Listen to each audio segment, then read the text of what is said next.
Hello viewers, આપ સૌને મારા જય શ્રી કૃષ્ણ. અધિક માસની કથાની સત્સંગ યાત્રામાં આજે આપણે 26મો અધ્યાય લઈશું. 26મા અધ્યાયનું નામ છે પુરુષોત્તમ માસ દરમિયાન લીધેલા નિયમોનો ત્યાગ.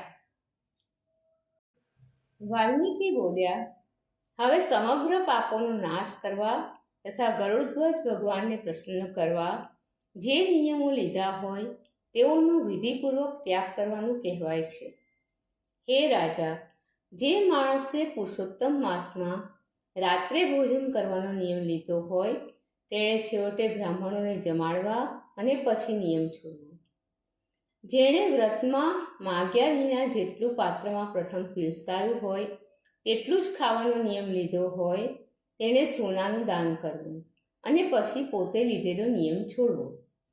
જેણે આખો મહિનો ઉપવાસ કરી ફક્ત અમાસના દિવસે ભોજન કરવાનો નિયમ લીધો હોય તેણે દક્ષિણા સાથે ગાયનું દાન કરવું અને પછી નિયમ છોડવો. જેણે આંબળાના ઝાડ નીચે રોજ સ્નાન કરી વ્રત કર્યું હોય તેણે દહીં તથા દૂધનું દાન કરવું અને પછી નિયમ છોડવો.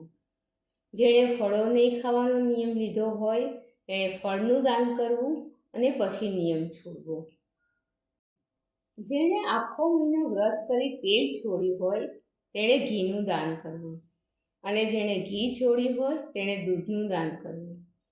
હે રાજન, જેણે અમુક અનાજ નહીં ખાવાનો નિયમ લીધો હોય તેણે ઘઉં તથા ડાંગરના ચોખાનું દાન કરવું.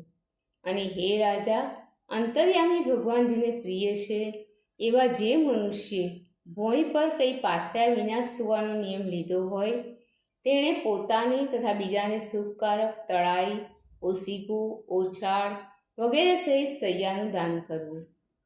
પાંદડાની પતરાવળીમાં ભોજન કરવાનો જેણે નિયમ લીધો હોય તેણે ઘી તથા સાકરવાળું ભોજન કરાવવું. જેણે મૌન ધરવાનો નિયમ લીધો હોય તેણે ઘંટડીનું તથા સોના સાથે તલનું દાન કરવું. અને એક બ્રાહ્મણ સ્ત્રી પુરુષને ખૂબ ઘી દૂધવાળું ઉત્તમ ભોજન કરાવવું. હે રાજન, જેણે આખો મહિનો નખ તથા વાળ રાખવાનો એટલે કે હજામત નહીં કરાવવાનો તથા નખ નહીં ઉતારવાનો નિયમ લીધો હોય તેવા વિદ્વાન માણસે દર્પણનું દાન કરવું. જેણે પગરખા નહીં પહેરવાનો નિયમ લીધો હોય તેણે પગરખાનું દાન કરવું. અને જેણે મીઠું છોડી દેવાનો નિયમ લીધો હોય તેણે જાત જાતના સાકર, દૂધ, દહીં વગેરે રસોનું દાન કરવું. તેમજ આખો મહિનો અખંડ દીવો રાખવાનો નિયમ લીધો હોય તેણે દીવાનું દાન કરતી વેળા પાત્ર સહિત એટલે કે પાત્રમાં દીવો મૂકીને તેનું દાન કરવું. જે મનુષ્ય અધિક માસમાં દરરોજ ઘી સહિત દીવાનું ભક્તિપૂર્વક દાન કરે છે તે વૈકુંઠમાં વાસ મેળવે છે.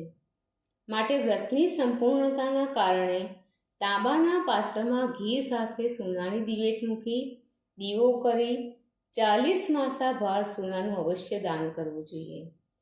જે માણસે એકાંતરે ઉપવાસ કરી વ્રત કર્યું હોય તેણે 8 કળશોનું દાન કરવું. એ બધા કળશો વસ્ત્ર સહિત તથા સોનાથી યુક્ત હોવા જોઈએ અને માટીના કે તદ્દન સોનાના પણ આપી શકાય છે. પુરુષોત્તમ માસના અંતે 30 લાડુ, છત્રી તથા પગરખાનું પણ દાન કરવું.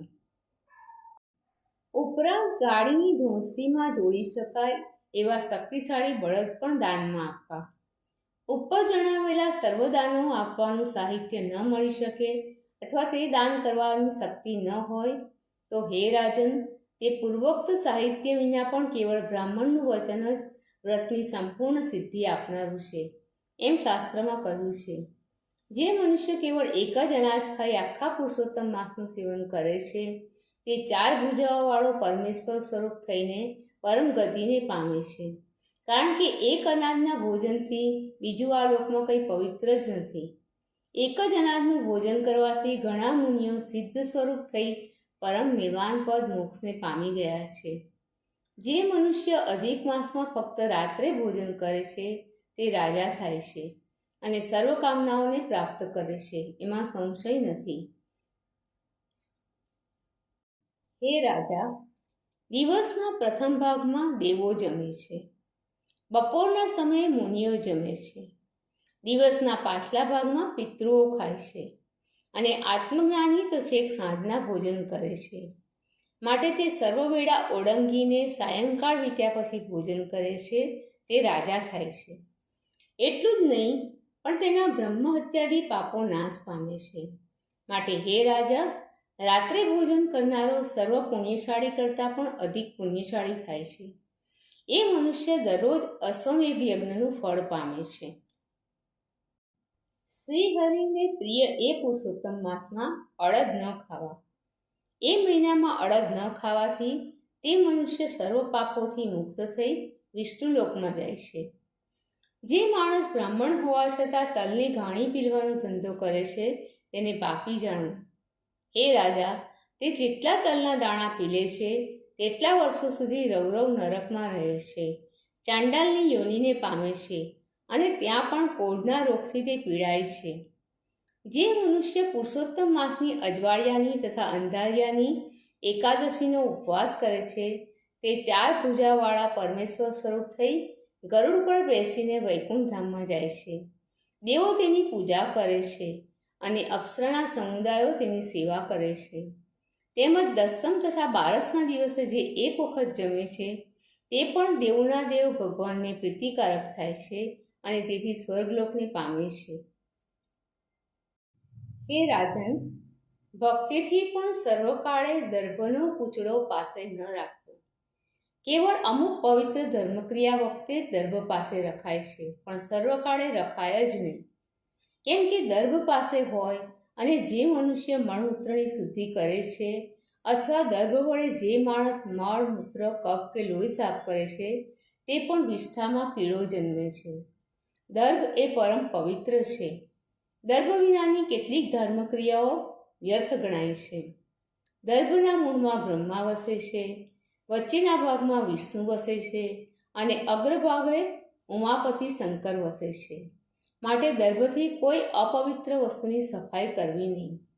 તેમજ શૂદ્ર જાતિના મનુષ્યે દર્ભો ઉખેડવા નહીં. શૂદ્ર જાતિના મનુષ્યે કપિલા ગાયનું દૂધ પીવું નહીં. ખાખરાની પત્રાવળીમાં જમવું નહીં. ઓમકાર મંત્રનો ઉચ્ચાર કરવો નહીં. યજ્ઞનો પૂરોડાસ ખાવો નહીં. ઉચ્ચ વર્ણના આસન પર બેસવું નહીં. જનોઈ પહેરવી નહીં અને વૈદિક ક્રિયા કરવી નહીં.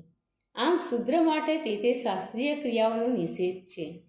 છતાં તે વૈદિક આજ્ઞાનો અનાદર કરીને જે શૂદ્ર વેદોક્ત કર્મ કરે છે તે પોતાના પિતૃઓ સાથે નરકમાં ડૂબે છે.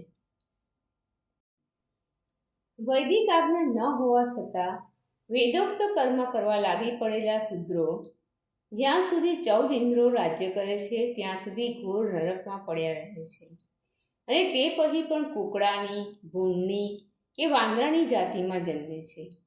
એ કારણથી શૂદ્રે પ્રણવ મંત્રનો ઉચ્ચાર કરવો નહીં. શૂદ્ર તો બ્રાહ્મણોને માત્ર નમસ્કાર કરવાથી જ પાપમાંથી છૂટી જાય છે. એમ કરી આ પુરુષોત્તમનું વ્રત પરિપૂર્ણ કરવું અને તે કર્યા પછી બ્રાહ્મણોને દક્ષિણા આપવી. કેમ કે જેઓ વ્રત કરીને દક્ષિણા આપતા નથી તે લોકો નરકમાં જ જાય છે. તેમજ વ્રતમાં જો કોઈ અપૂર્ણતા અથવા ખામી રાખે તો પણ વ્રત કરનારો માણસ આંધળો અથવા કોઢિયો થાય છે. હે રાજા, ઉત્તમ મનુષ્યો બ્રાહ્મણોના વચનથી અવશ્ય દેવોના પદને પામે છે. માટે કલ્યાણ ઈચ્છતા સમજુ માણસે બ્રાહ્મણોના વચન કદી ઓળંગવા નહીં. આ ઉત્તમ ધર્મ રહસ્ય મેં તને કહ્યું છે. તે કલ્યાણ કરનાર, પાપોનો નાશ કરનાર તથા ફળદાયી છે. માટે માધવ ભગવાનની પ્રસન્નતાના કારણે આ મનોહર રહસ્યનો નિત્ય પાઠ કરવો. હે રાજન, જે મનુષ્ય આ સાંભળે છે અથવા દરરોજ આનો પાઠ કરે છે તે જ્યાં યોગેશ્વર શ્રીહરિ બિરાજે છે તે શ્રેષ્ઠ લોકમાં જાય છે. ઇતિ શ્રી બૃહન્નારદીય પુરાણ વિષયના પુરુષોત્તમ મહાત્મ્યમાં પુરુષોત્તમ માસ દરમિયાન લીધેલા નિયમોનો ત્યાગ નામનો 26મો અધ્યાય સમાપ્ત. દર્શક મિત્રો, આપ સૌને મારા જય શ્રી કૃષ્ણ. કાલે ફરીથી મળીએ અધિક માસની કથાની સત્સંગ યાત્રામાં એક નવા અધ્યાય સાથે.